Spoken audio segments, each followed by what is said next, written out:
Sat down recently with Vish Chatterji, the author of Business Casual Yogi, an excellent book co-written with some Himalayan masters and some other great stuff that you'll want to check out.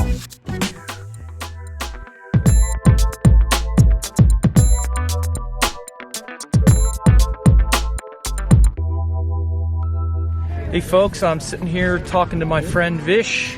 He just wrote this great book. Let's see it. It's called, what's it called? It's called The Business Casual Yogi. Business Casual Yogi. Yeah. Take charge of your body, mind, and career. Oh man, body, mind, and career. Now, just to say, I met Vish several years ago. I think you didn't get my book. I gave you the book. I've read both of your books. Read both my books. Yeah. That's cool. And also with some of your teachers, right? Was it who was it? Dr. Suhas. Dr. Suhas, that's right. Yeah, I met you at Bhakti Fest, I think 3 or 4 years ago. Right.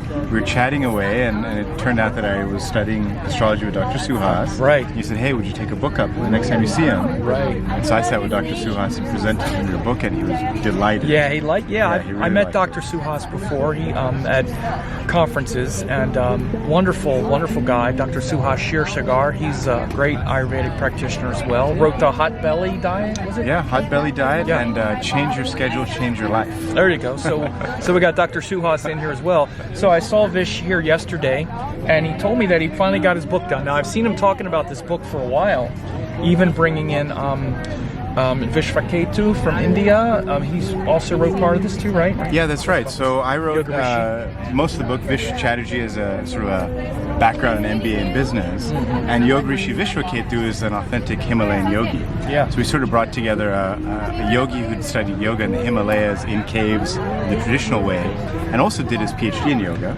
Oh, right, yeah. As well in an academic setting. And then me, sort of an MBA and business guy, spent 20 years in corporate America, rising up the ranks to lots of mind-numbing stress. See what's going on in this world, folks? Put my glasses back on.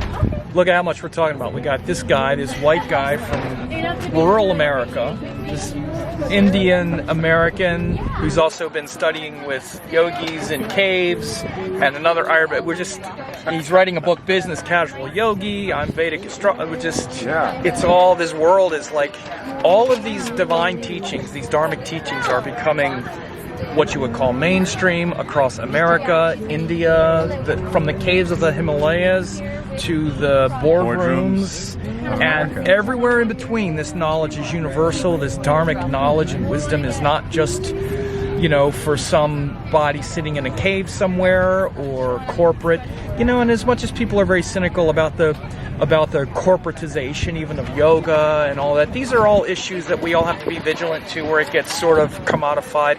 But we can't be cynical either. We can't lapse into these cynical views and go, oh, we can't. No, we got people like this man here who's bringing this sacred knowledge from the Himalayas to the boardroom. Yeah, tell us a little more about your book. So, what I found was the corporate world is very broken in lots of ways. Yeah. And people in the corporate world are really suffering in a big way. Oh, yeah. And one of the things is I found that they have a hunger and a thirst for self-improvement. There's a whole eye on leadership. How do I become a better leadership? How do I become a better leader? How do I work with my teams better? How do I interact with people? How do I make better decisions? How do I take care of my health? And a lot of corporate people end up getting very sick because they're so out of balance. And astrologers, we know the 10th house is one of 12 houses. But for most corporate people, the 10th house is the only house. In fact, in my life, that's the only house I cared about was the 10th house. Yeah. And that's what I focused on. And so it becomes very out of balance. So with this hunger for self-development and self-improvement and finding more balance, I found the yoga tradition, the Ayurvedic tradition, the Vedic tradition, the Jyotish tradition, the whole umbrella of it to be like the perfect framework for self-improvement, self-development. That's what it was developed for. Great. Right? Yeah, and so again, this is just the universal nature of all this wisdom. Of course, it can help people in the boardroom or any other room because it's universal knowledge, it's universal wisdom.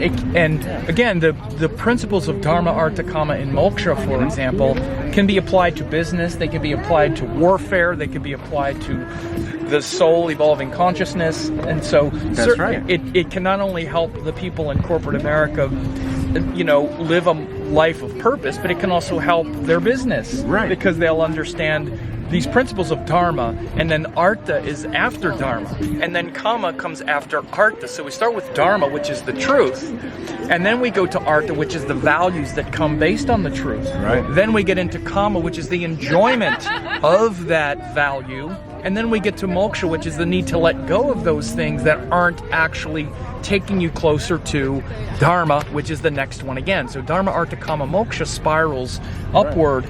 You mentioned the houses. Houses 1, 2, 3, 4 are our personal relationship with Dharma, Artha, Kama, Moksha. Yeah. Houses 5, 6, 7, 8 are the relationship of us and others, Right.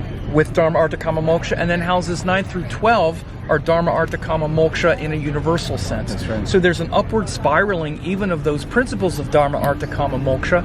And so of course when someone takes these universal principles and applies it to the boardroom, it's going to really elevate their understanding as well, if I can just add that. Yeah, and the thing is what's the right language to use? And that was one of the things that inspired the book. Is I found in coaching, I do executive coaching one-on-one with senior executives and talking to CEOs and senior vice presidents of companies. And as I start to explain to them this concept of Dharma, Artha, Moksha, Kama, and all that, they get it. They're like, oh, of whoa, course. yeah, I've been way imbalanced on this one. I'm way on the Artha side, and I didn't. Really. And so they start to really get it. And so then I started thinking, what if I could present all of these teachings in a very accessible way for the average working person? And so, for instance, I have a whole chapter, chapter 3. Why are we here? The aims of life. Perfect. And we know what that is. See, we we haven't talked about the book. Yeah. I brought it up because I'm sure he had to include that somewhere. But we haven't really talked about the book. In fact, we had about a 2-minute conversation about I just turned the camera on and started talking. I had no idea what we were going to say. But. Yeah. But the same way, so why are we here? What are the aims of life? And of course, then I start to talk about some great stories from military, from soldiers that I've coached. Oh, okay. You mentioned, soldiers. Yeah, right. So I, talk about stories of soldiers, talk about stories of corporate leaders rising through the ranks and trying to find their balance across these different aims of life. And then figuring out what is your Dharma? Like, why is Dharma important? In the yoga world, it's this esoteric thing, but in the corporate world, what's your mission? Right? What's your mission? What's your mission statement? What's your purpose? And that's approachable language. Yeah, absolutely. And again, this is why these things can be applied to anything, because they're just universal truths in life. And we tend to bring things like, what is your Dharma? But even higher than that is, what is Dharma? Yes. Like, what is Dharma? What is Artha? What is Kama? What is Moksha? Just in a higher sense. Like, for example, everything becomes around our Svadharma, which is each person's individual Dharma. Right. But how does our Svadharma, which is our individual purpose, fit in with true Dharma, which is the purpose of life? Right, exactly. And if our Svadharma doesn't fit into a dharmic framework, like why are we even here, then all of the structures we create, like a business structure, will then fall apart, because then the people that are your employees or the mission in your business will also fall apart, because the people as individuals will not feel like they're plugged into something that is dharmic. Yeah, nothing is contextualized. Right. So all your business goals, all your business projects, all your business mission statements have no context. And therefore, all of the people that are working in the business as well.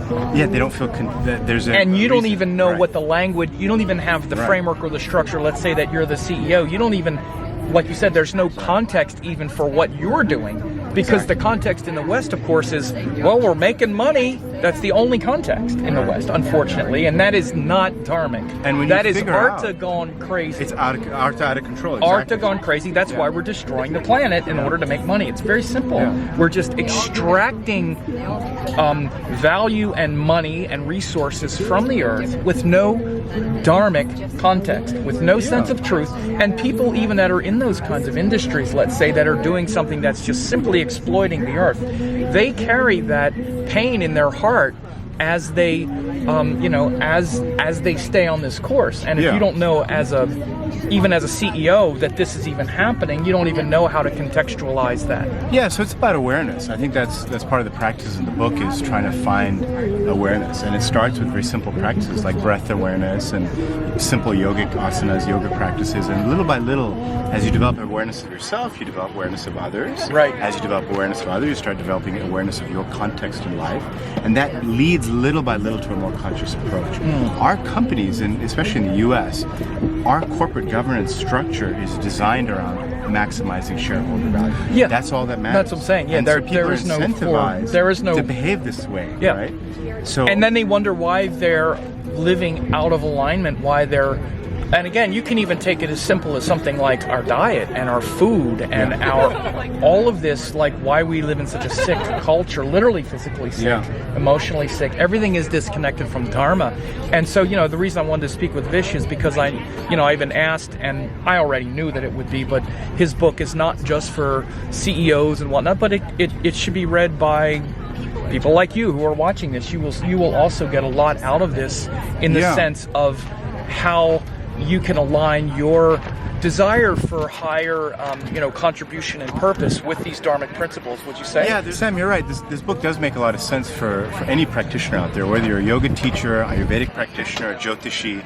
I gave a webinar at the Chopra Center to all instructors worldwide a couple of weeks ago, and the head of certifications recommended that every instructor go out and buy this book and read it. Basically understand the language and the context and the world of the working business professional. Because all of us, no matter what type of work we do, we have this knowledge, we have this framework, we have this language and context that we use. But when we work with people, we have to understand where they're coming from. So if you want an insight into the business world, into the working corporate America worker, this book sort of helps you with that context and specifically talks about yoga and Ayurveda and the Vedic tradition in that context. That's great. Yeah. So that's one reason. The other is the book is co-authored, co-written, collaborated with Yoga Rishi Vishwaketu, an authentic Himalayan yogi. So there is wisdom coming from the source that is reflected in this book. For instance, when we talk about Dharma, we talk about life purpose, and broader Dharma, we talk about Swadharma. He goes more into detail about Sharir Dharma, Parivari Dharma, the duty that we have to our family, the duty that we have to our body and our health. Why is, how do we deal with family? How do we deal with difficult family? What do difficult family members tell you about your karma?